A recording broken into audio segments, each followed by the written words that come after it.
Bueno, quedamos acá. Dice calibración de los métodos instrumentales. En la calibración, ¿qué podemos decir? Que es un proceso que va a relacionar la señal analítica medida. ¿Cuál es la señal analítica que conocemos ahora? Absorbancia, por ejemplo. La señal analítica medida con la concentración del analito. ¿Se acuerdan cómo estaban vinculadas? A través de la ley de Lambert y Bill, que la absorbancia era igual a la epsilon por B por C, camino óptico, ¿se acuerdan?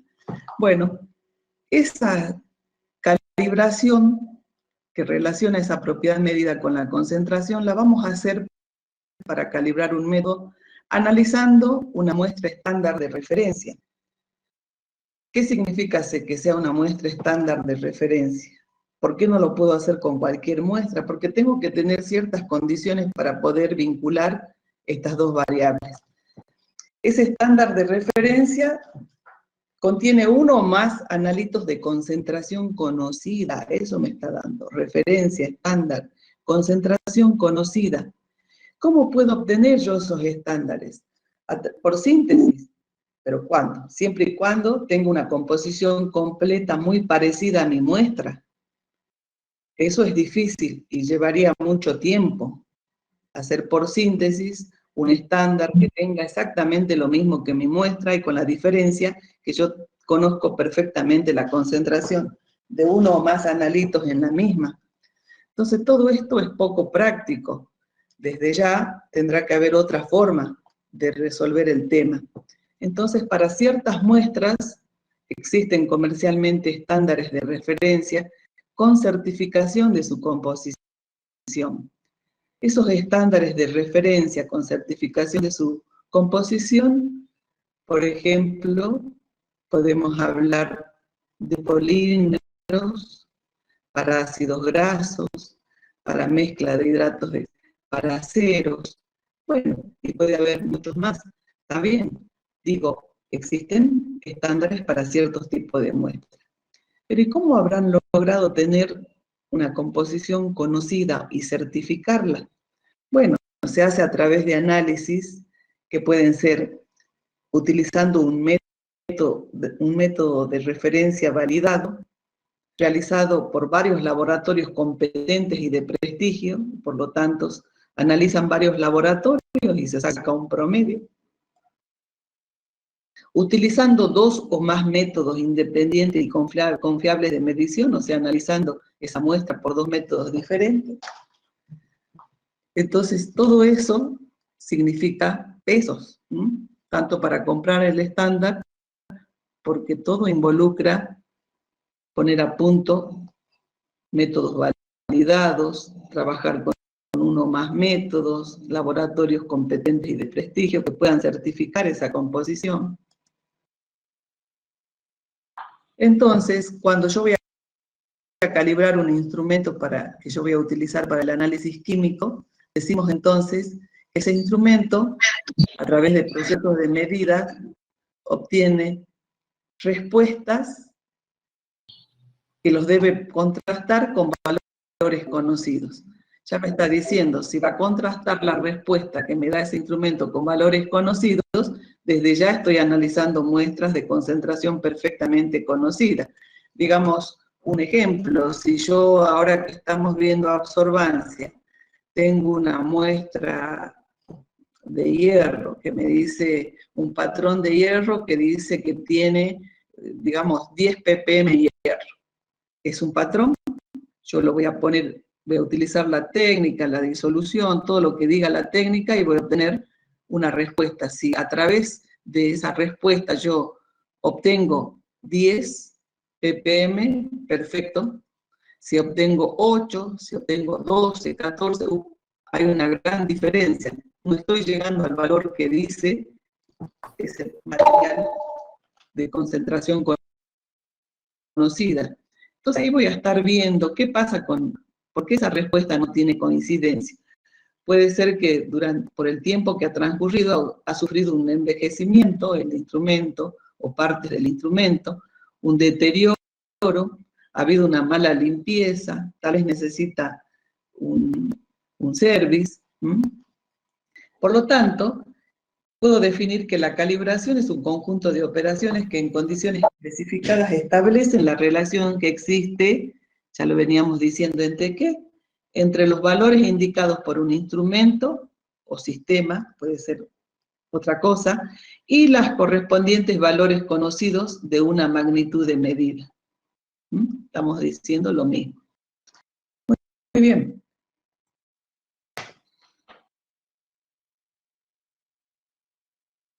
Entonces, ya sabemos de qué se trata la calibración. Vamos a poder diferenciarlas en dos tipos de calibración, por ejemplo.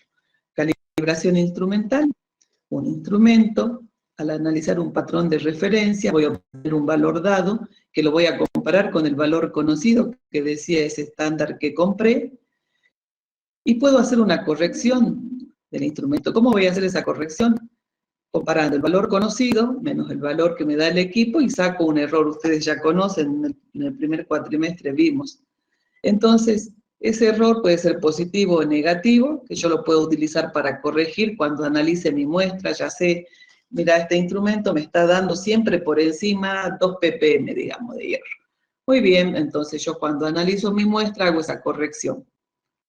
Y también me puede servir para decidir en qué rango de trabajo esto se da, que el valor dado y el valor conocido casi no difieren, que no puedo considerar que sea un error dentro de un rango de trabajo. Por decirle algo, a ver, si yo trabajo de 0 a 20 ppm, anda bien. Si voy más allá de las 20 ppm, realmente el instrumento ahí no funciona.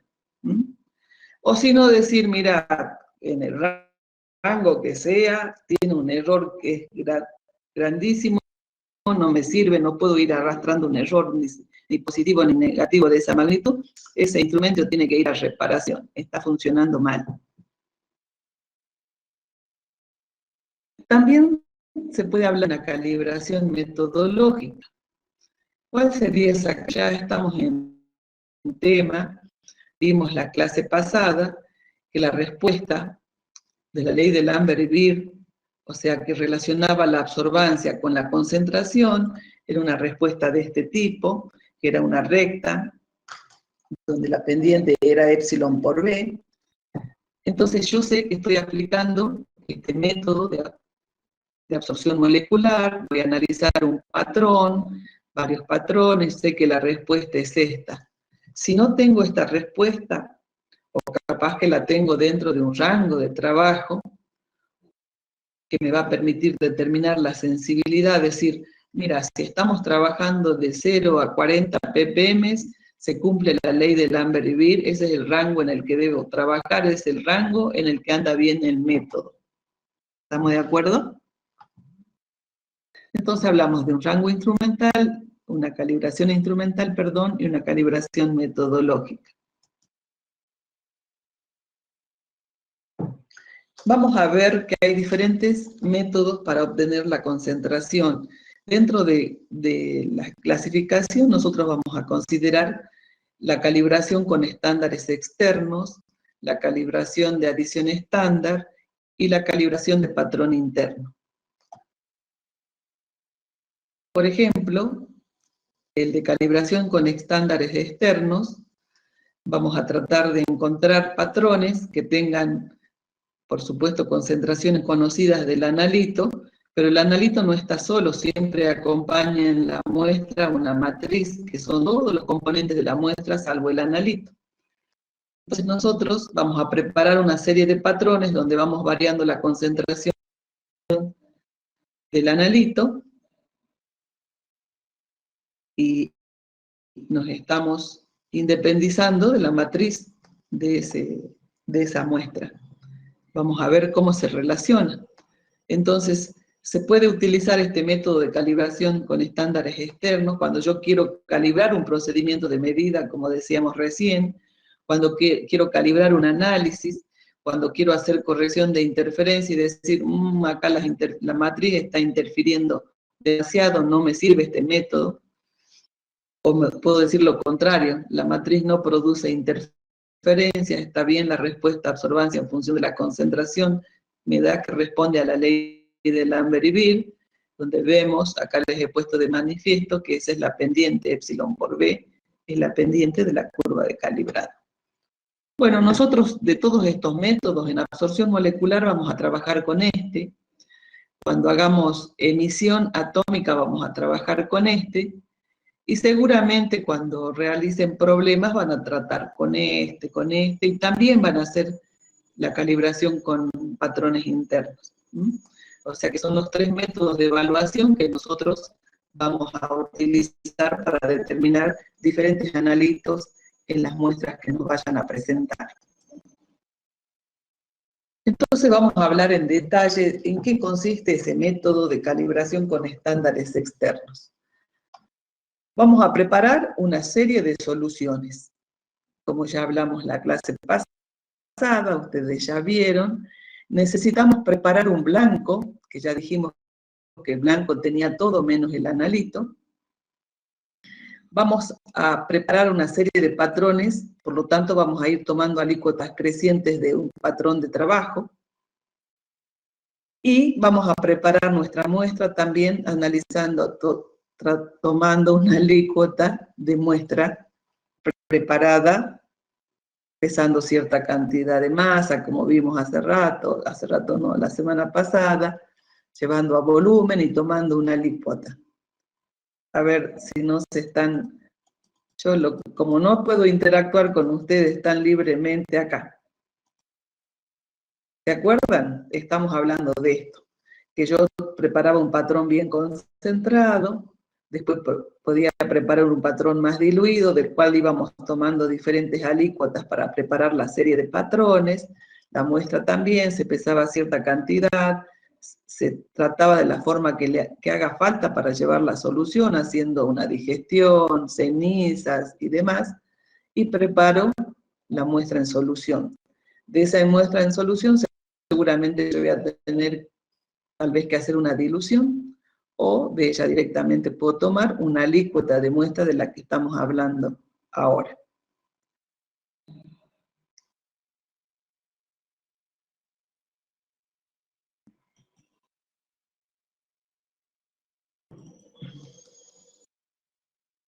Entonces preparamos un blanco, los patrones y la muestra. Y llevamos todos a un mismo volumen final, un volumen total.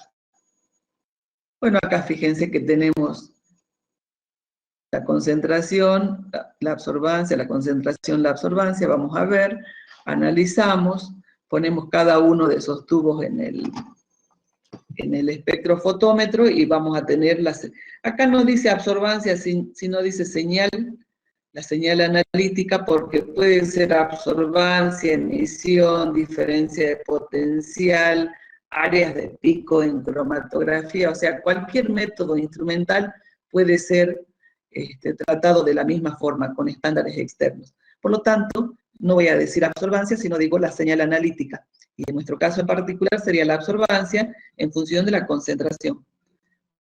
Vamos a tener esta respuesta. Si nos fijamos, acá tengo un punto, otro punto, y trazo la recta que mejor represente a esos puntos. Si se fijan, tengo una distancia por encima, acá una distancia por abajo muy parecida. Entonces estamos tratando de representar la ley de Lambert-Willis, y los datos experimentales no están todos sobre la línea. Esta es la realidad. Tengo datos que están por encima, por debajo. Uno trata de trazar la mejor recta que represente la respuesta de la absorbancia en función de la concentración. Entonces, esa recta de regresión que representa la curva de calibrado, dice, para estimar si los puntos experimentales se ajustan bien o no a una línea recta, debo calcular un coeficiente de correlación. Ese coeficiente de correlación está dado en función de cada uno de los XI y el X promedio, los I sub I, el I promedio. Fíjense, son todas variables conocidas, las absorbancias y las concentraciones. Ese valor del coeficiente puede ser mayor o igual que más 1, perdón, menor o igual que mayor o igual que menos 1. Si es negativo, seguramente nos va a dar una correlación negativa perfecta, y si es +1 nos va a dar una correlativa positiva perfecta. En la práctica, a menudo se obtienen en las gráficas que tengo coeficientes de correlación mayor que 0,99, buenísimo. Pero si no, porque, a ver, hagamos una observación, ya se me está yendo. En estos casos estoy diciendo que no hay errores en las medidas de concentración. Los errores cometidos serían en las medidas de absorbancia. ¿Por qué no en la de concentración? Porque justamente estoy trabajando con patrones, ¿verdad? Entonces, los errores están dados en las medidas de la señal. Entonces, ¿qué pasa cuando yo obtengo valores de ese coeficiente menores que 0,99? Dice que debo verificar si el coeficiente de correlación es significativo, o sea, me está representando una recta a un determinado nivel de confianza, por ejemplo, del 99%. Es muy exigente el 99%, ese criterio. Yo puedo calcular un T, como hacíamos en el primer cuatrimestre, un T calculado, ya lo conocemos al T de Student, que está calculado el valor absoluto de ese coeficiente dividido n-1, el número de muestras, menos 2 a la 1 medio, sobre 1 menos r al cuadrado a la 1 medio. Si ese t calculado es mayor que un t tabulado, que yo voy a sacar a diferentes niveles de confianza con n-2 grados de libertad, si ese t calculado es mayor que el t tabulado, se concluye que existe una correlación significativa. ¿Qué dice?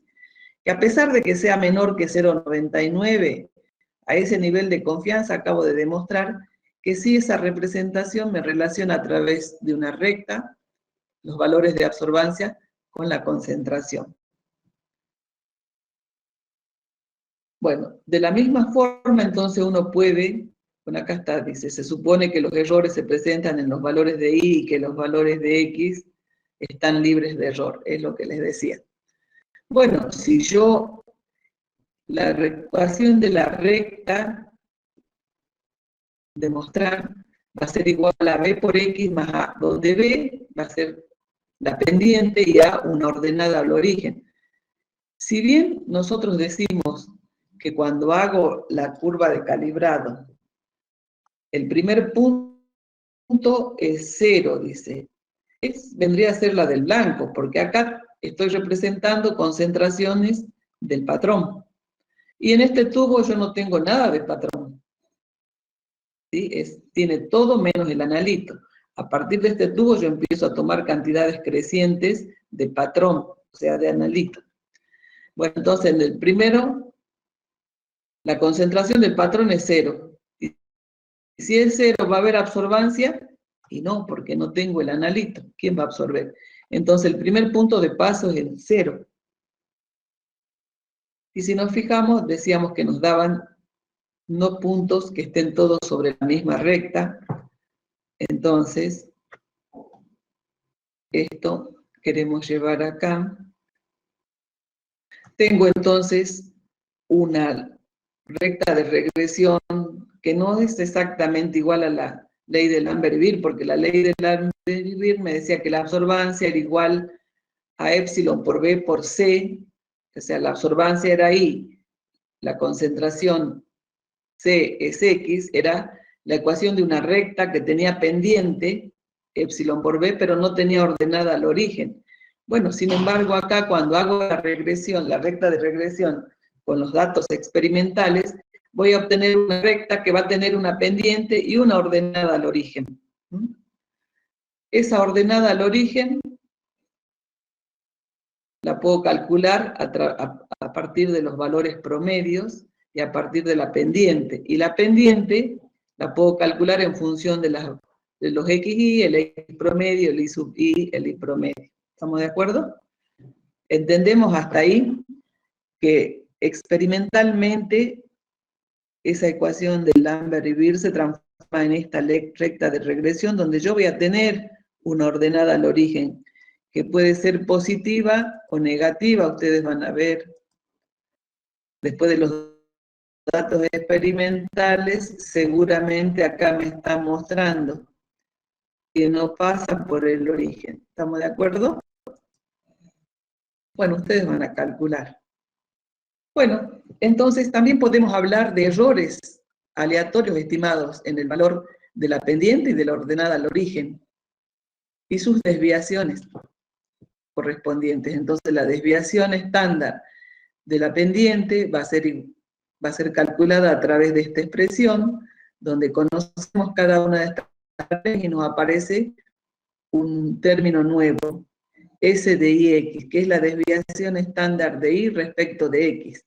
Y esa desviación estándar de Y respecto de X la puedo calcular en función de algunos datos conocidos, como cada una de las absorbancias, el número de puntas menos 2, y aparece un I', o valor ajustado.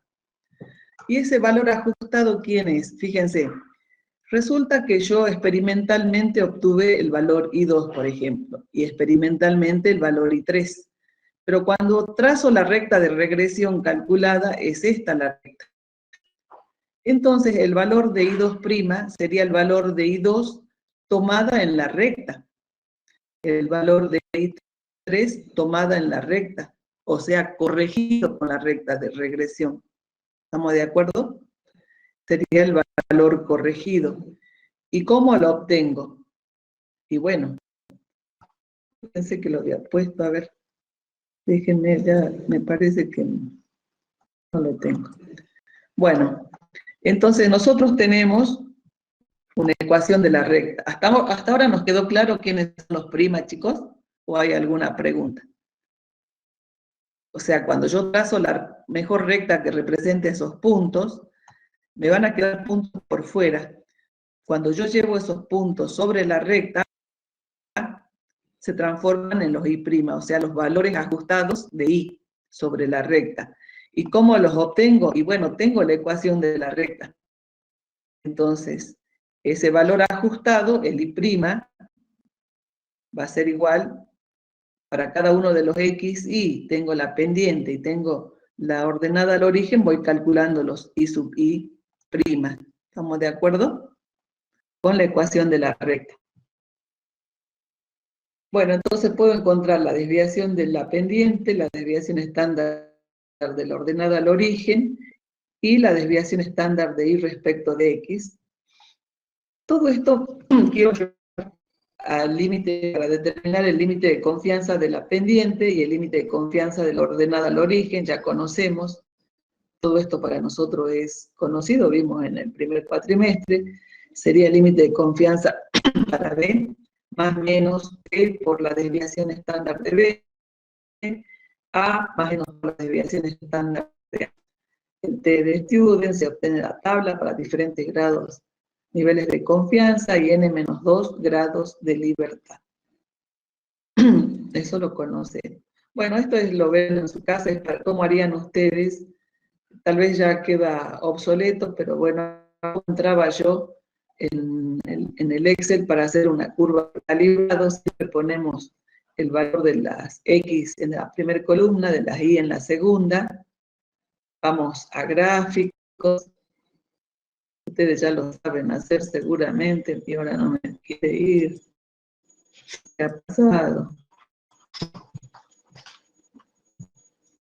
Bueno, se trabó ahí. Ahí está. Dispersión X, Y, el gráfico que querían hacer, les da la gráfica. Puede poner títulos, curva de calibrado, concentración. Bueno, eso practican, o ya, si ya lo saben hacer, porque en todas las materias hacen gráficos. Bueno, era eso simplemente. Bueno, ya terminamos esta clase. ¿Hay alguna pregunta o está bien? Igual me pueden hacer preguntas la clase que viene si necesitan decantar. ¿Está bien? Bueno, entonces pasaríamos...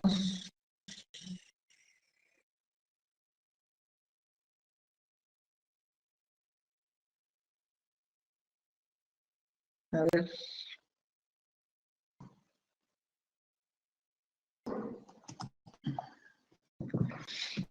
Bueno, seguimos con absorción molecular. Vamos a empezar a describir la parte instrumental. Entonces, los quiero llevar a algunos conceptos. Dijimos que necesitábamos una fuente de radiación. Cuando hablábamos de representar la ley de Lambert y Beer, había una radiación que interactuaba con la muestra. Entonces, ¿quién me va a proporcionar la radiación? Una fuente. ¿Dónde va a estar mi muestra? En una cubeta.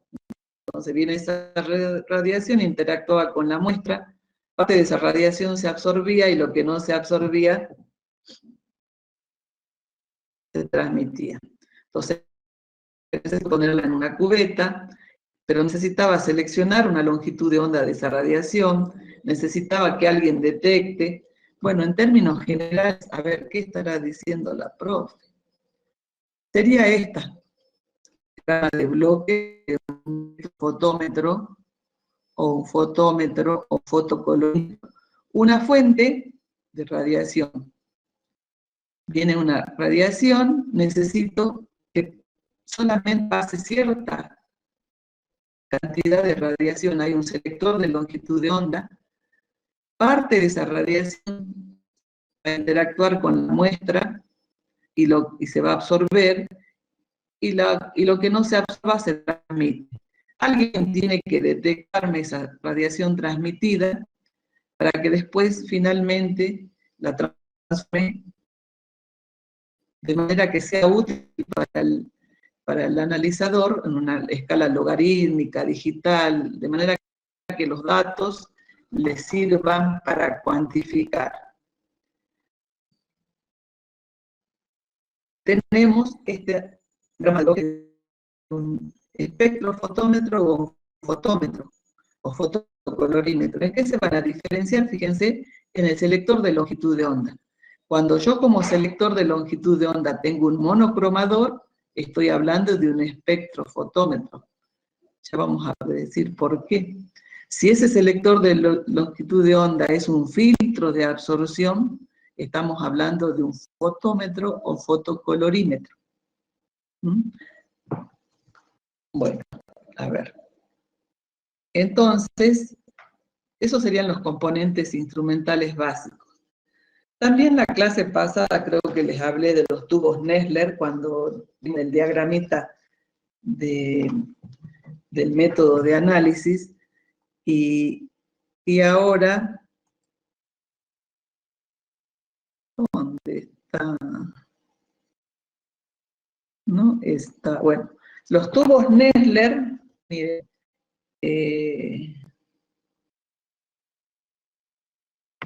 me esperan un ratito, he subido, anoche amplié la clase y me olvidé poner el PDF. Espérenme un segundito, ya vuelvo. Vamos.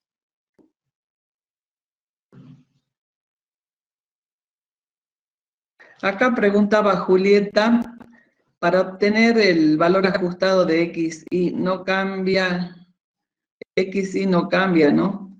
No, Julieta, los valores ajustados son de Y, con la recta de regresión. Los X son las concentraciones no cambian.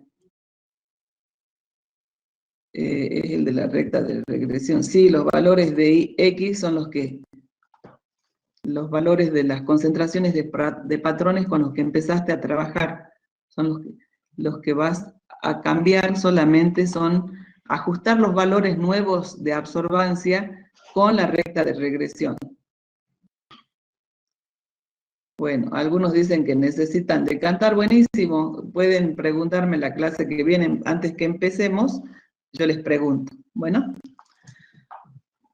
entonces, decía que tenemos tubos Nessler, que son tubos que tienen una geometría idéntica, que nos permiten hacer una comparación visual. Imagínense que ustedes han preparado, como les decía la clase pasada, una serie de soluciones que, como dijimos, para poder trabajar en absorción molecular en la zona del visible, necesitábamos que tengan colores. Entonces, yo tengo toda esta serie de patrones y para que yo pueda comparar, fíjense, tengo mi muestra también preparada y cuando yo voy, digo, a ver, la coloración de la muestra, está perfecto, me dice que más o menos coincide acá. Una cosa, yo buscaba que estén dentro del rango, ya vamos a hablar por qué. Digo, muy bien, comparada, resulta que este era un patrón de 2, 4, 6, 8, 10 ppm. A ver, comparando los colores, visualmente digo, uy, la muestra tiene el color igual al patrón 2, entonces tiene, cualitativamente digo, tiene 4 ppm de hierro, supónganse. Entonces, esta comparación visual me permite hacer siempre y cuando el líquido contenido esté en un material de vidrio que tenga la misma geometría, grosor de las paredes de vidrio, el diámetro. Entonces, estos tubos de Nessler son material volumétrico semejante a los matraces. Entonces, yo anoche les había buscado para presentarles, este es un tubo Nessler, fíjense, están aforados, acá se ven, por ejemplo, tienen dos aforos, tal vez este es de 50 mililitros, tiene 25 y 50, este puede ser de 100, tiene 50 y 100, entonces yo los pongo, fíjense, puedo comparar visualmente los colores y fijarme si la muestra está dentro del rango, si estoy analizando cuantitativamente, y cualitativamente decir, bueno, más o menos tiene 4 ppm. ¿Estamos de acuerdo? A ver, sigue sonando mi celular, lo que pasa que, no sé, bueno, nadie me está preguntando. Bueno, ¿estamos de acuerdo? Entonces son tubos con ciertas características. Cualitativamente puedo comparar y decir que más o menos tiene esa concentración. Cuantitativamente me sirve para saber si la muestra está dentro del rango de trabajo. ¿Y por qué necesitaré yo que esté dentro del rango de trabajo? Ay, eso no. Bueno, después lo voy a ver. Bueno, después vemos. Bueno, esos son los tubos Nessler que les quería mostrar. Entonces tenemos la secuencia instrumental, estamos diferenciando dos instrumentos en función del selector de longitudes de onda.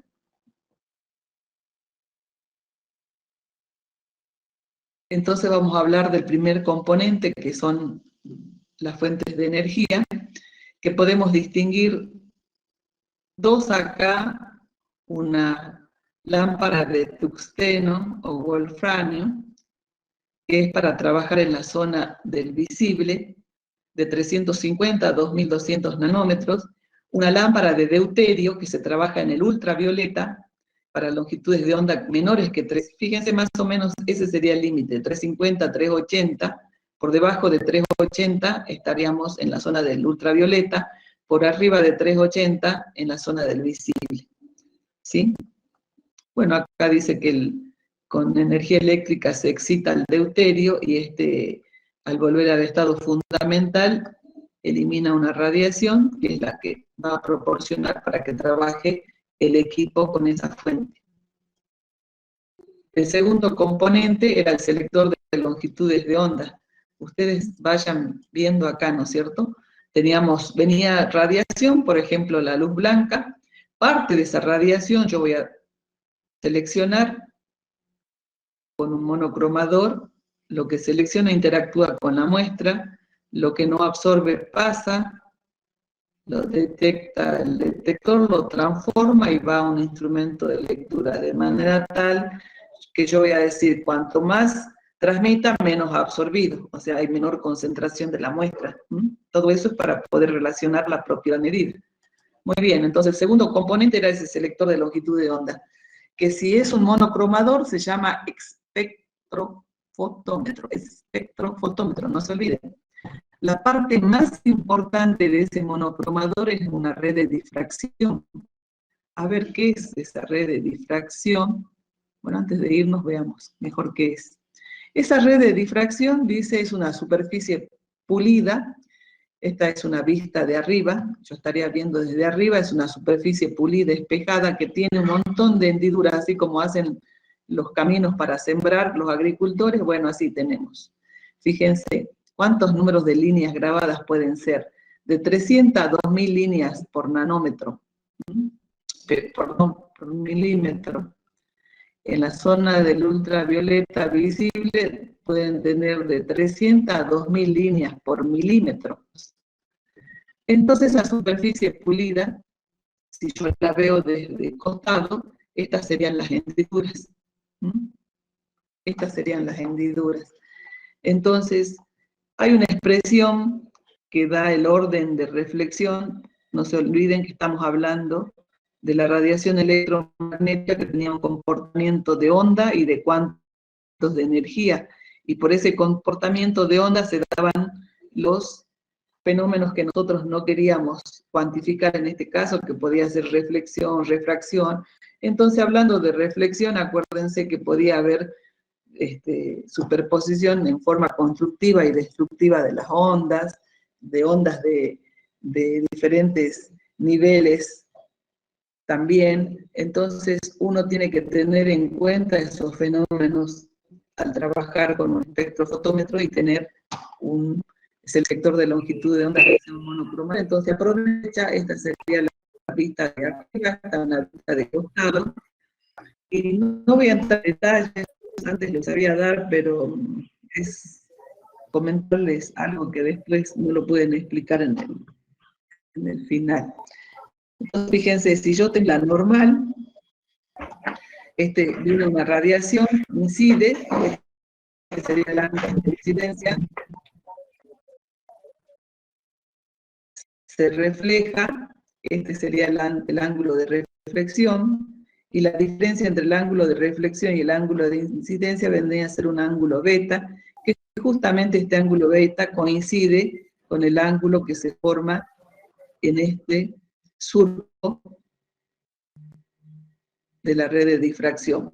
Y la distancia entre esos picos sería d.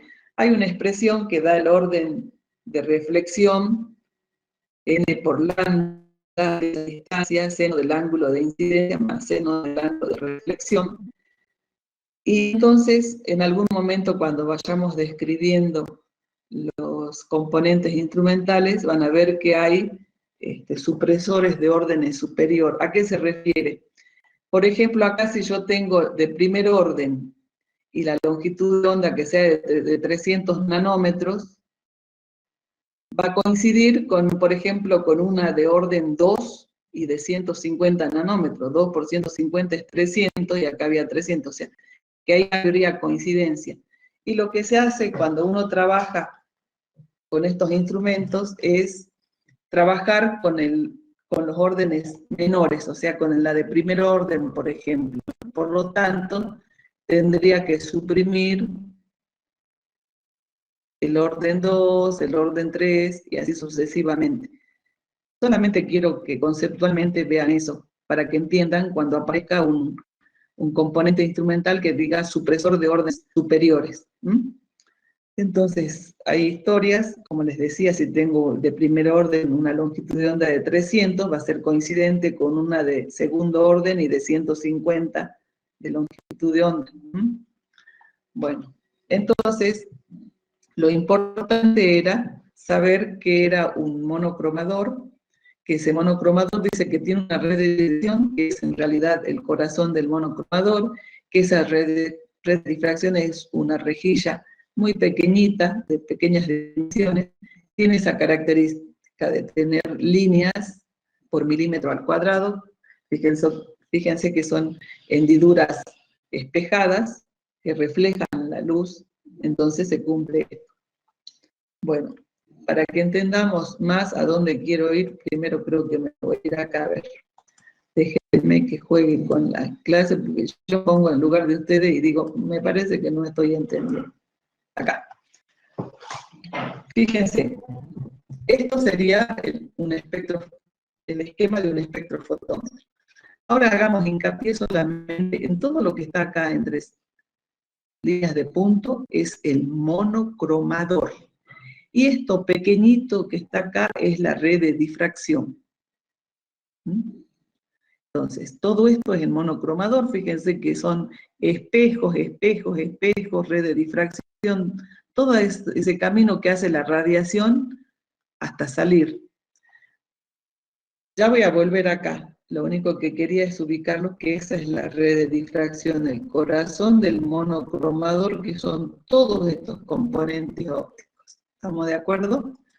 Bueno, entonces, esa red de difracción,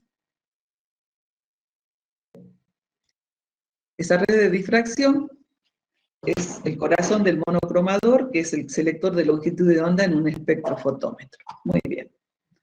Ahora vamos a ir al otro instrumento, que es el fotómetro o fotocolorímetro. El selector de longitud de onda era un filtro. El filtro no es otra cosa que un vidrio coloreado. Entonces, ¿qué pasa con ese filtro coloreado? Bueno, pueden ser de absorbancia, de interferencia. Nosotros dijimos que íbamos a trabajar con los filtros de absorbancia. Es un vidrio coloreado.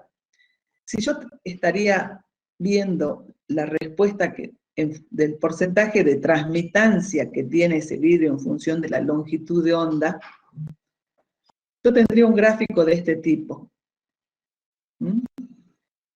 Donde, ¿qué voy a decir yo? Que todo está fuera de la radiación, se absorbe. Que ese filtro solamente va a transmitir las longitudes de onda que están dentro de esa curva.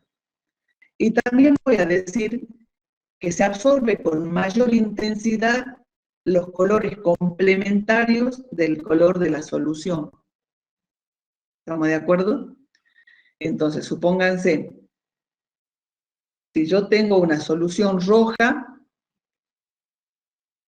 y me olvidé hacer la estrella, bueno, si tengo una solución roja, y nos acordamos de los colores primarios de la escuela secundaria, si me fijo, el color complementario del rojo sería el verde.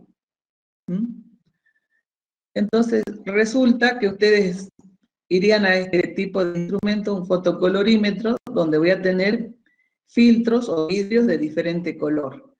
Y resulta que estaba buscando verde. El instrumento tiene un verde azulado, un verde y un verde amarillento. Entonces, digo yo, bueno, a mí me gusta el azulado. Alguien dice, no, a mí me gusta el verde amarillento. No, a mí el verde. No se trata de a quién me gusta. Yo tendría que elegir un filtro en el cual el análisis tenga mayor sensibilidad. Ya vamos a ver entonces cuál.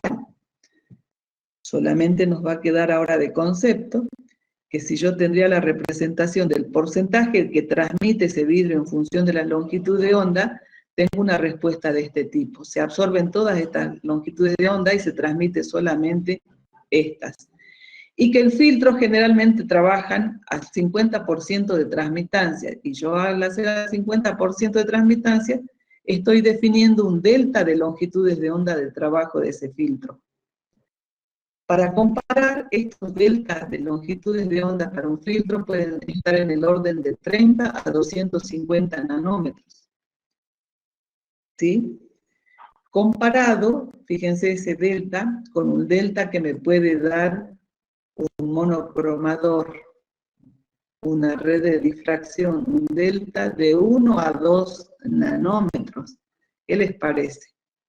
¿Y por qué era tanto hincapié la profe entre los nanómetros? Sí, acá son más pequeñitos los deltas de longitud de onda, porque no nos olvidemos que estamos hablando que nosotros acá en absorción molecular generalmente decimos que se cumplen cuando una radiación, la ley de Lambert-Witt para una radiación monocromática. ¿Qué significa monocromática? De una sola longitud de onda. Entonces, hablar de un delta de longitud de onda que van hasta 250 nanómetros y hablar de uno que va hasta 1 o 2 nanómetros, y tengo más posibilidades de trabajar con una radiación monocromática en un espectrofotómetro que en un fotómetro. ¿Estamos de acuerdo? Bueno, entonces, ya hemos diferenciado el instrumento en función Y si hablamos de pesos, chicos, tener un vidrio coloreado es mucho más barato que tener todos esos espejos que les mostré en el monocromador. El sistema óptico es más caro, y cuanto más chiquito sea el delta de lambda en el espectrofotómetro, es más caro el instrumento. Bueno. Entonces, ese selector de longitud de onda diferente, dice, ya me lleva a diferenciar bien un instrumento del otro. Como el monocromador tenía un corazón que era la red de difracción, ¿y qué tiene de importante esa red de difracción? Esa red de difracción me permite variar la longitud de onda en forma continua. En forma continua.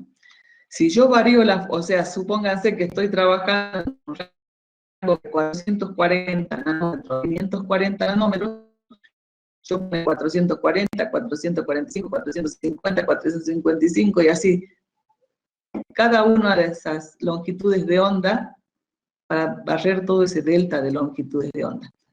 Por lo tanto, esa variación en forma continua es la que me va a permitir hacer un espectro de absorción. ¿Y qué era el espectro de absorción? La absorbancia en función de la longitud de onda, y nos daba una gráfica muy parecida a esta, ¿se acuerdan? Absorbancia en función de longitud de onda también nos daba una recta así. Entonces yo voy variando cada uno de los puntitos estos en forma continua y haciendo esta curva. ¿Se acuerdan? El espectro de absorción era absorbancia en función de longitud de onda, o transmitancia en función de longitud de onda, que eso ya vamos a aclarar. ¿Estamos de acuerdo? Entonces, el hecho de que tengo un monocromador, una red de difracción, yo voy a poder variar en forma continua esa longitud de onda. Por lo tanto, voy a poder hacer un espectro de absorción. ¿Para qué hacíamos el espectro de absorción? Para seleccionar la longitud de onda de trabajo. ¿Y cuál era? Donde era máxima la absorbancia. ¿Se acuerdan? Vimos la primera clase.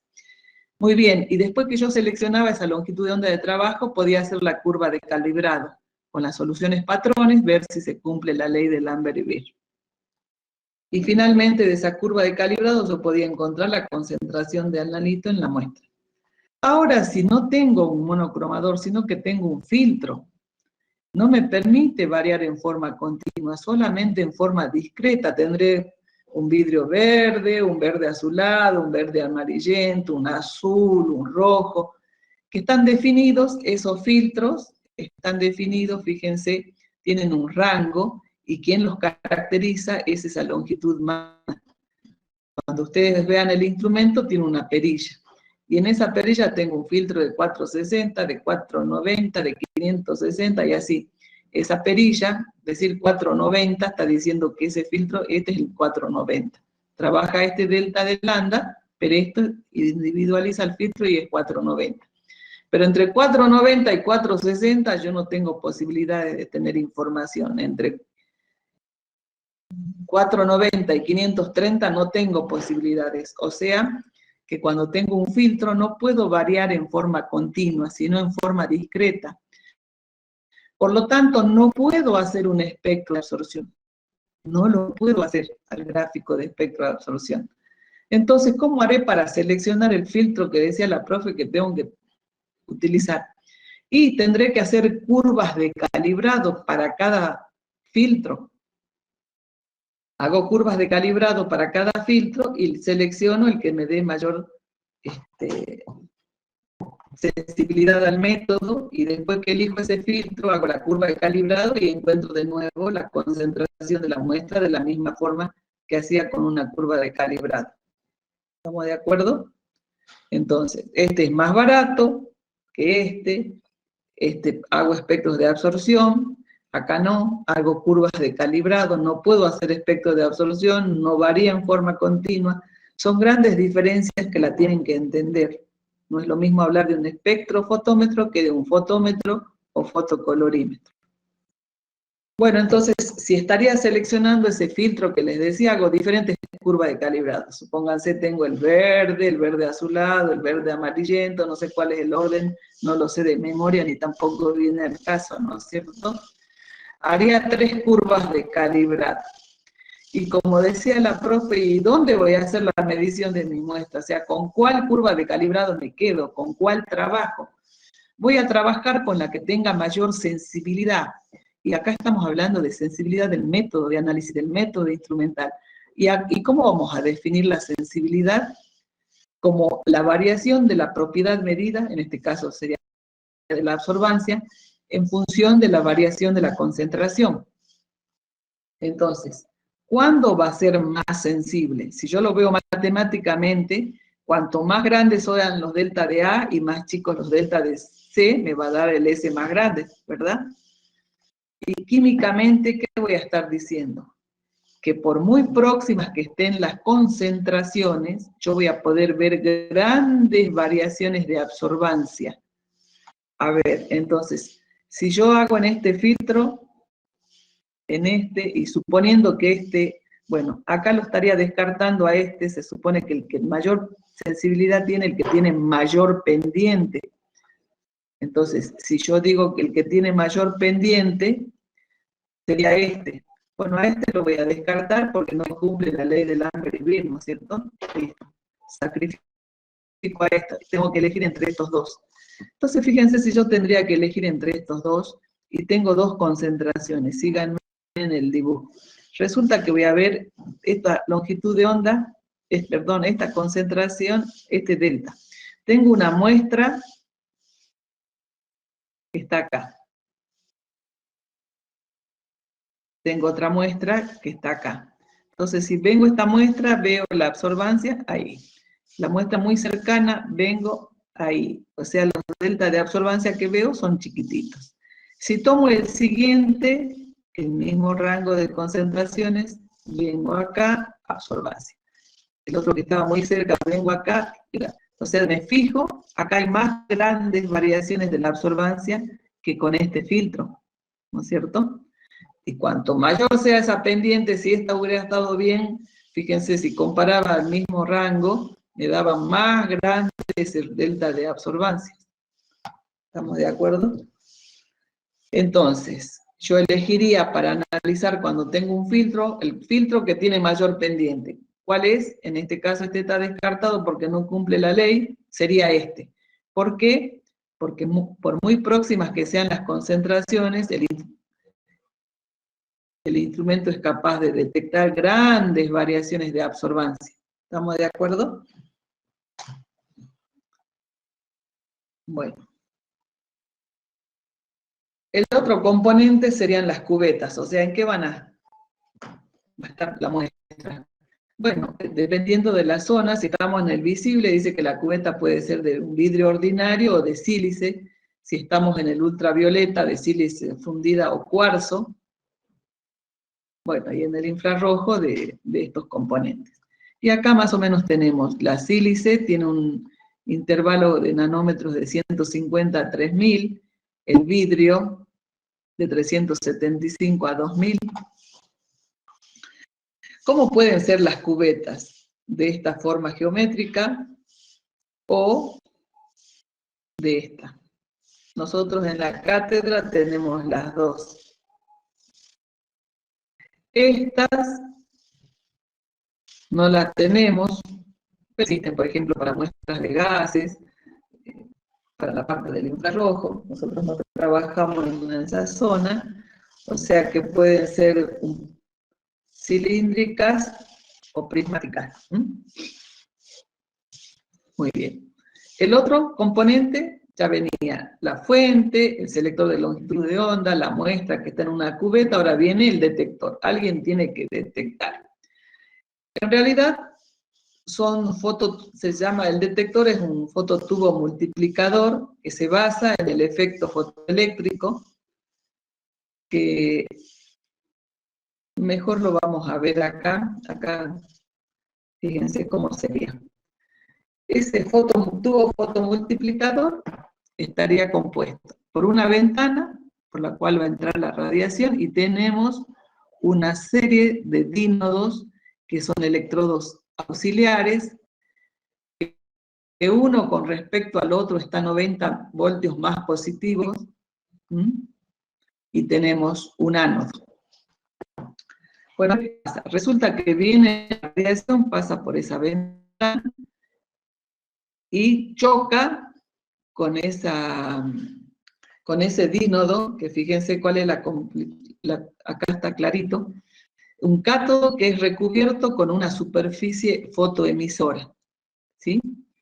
Entonces, viene esa radiación, choca con esa superficie de cátodo y le arranca un electrón, acá se ve, arranca un electrón.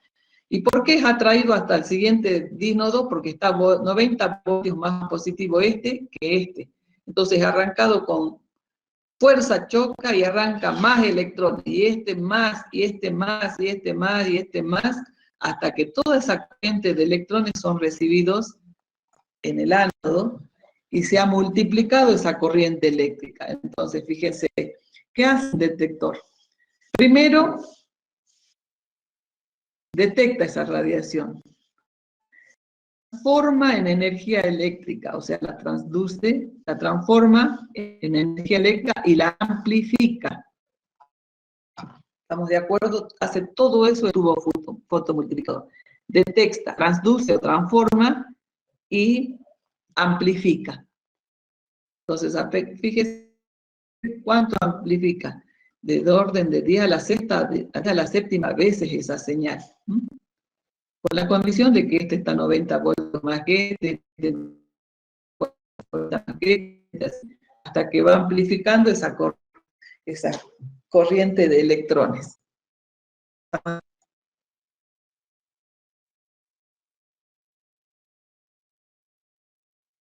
Y finalmente tendremos el procesador de señales o de lectura, que, como decíamos, lo único que va a hacer es transformar esa señal y poder volcarla en una información que pueda ser útil para el analista. Puede salir en un registrador, en una escala, logarítmica, analógica, digital. Simplemente eso hace el instrumento de lectura, no vamos a ver más, no nos interesa. Ahora, ¿qué tipos de instrumentos tenemos? Fíjense, espectrofotómetros, dice que puede haber de simple haz, de doble haz, multicanal. Nosotros vamos a ver el de simple haz y el de doble haz.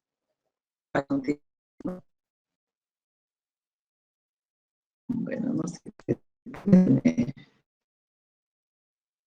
Voy a ver la otra diapositiva.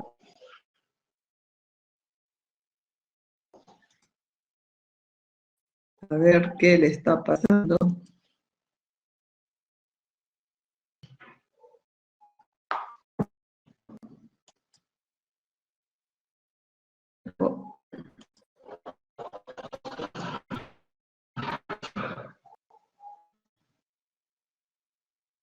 ¿Qué habrá pasado?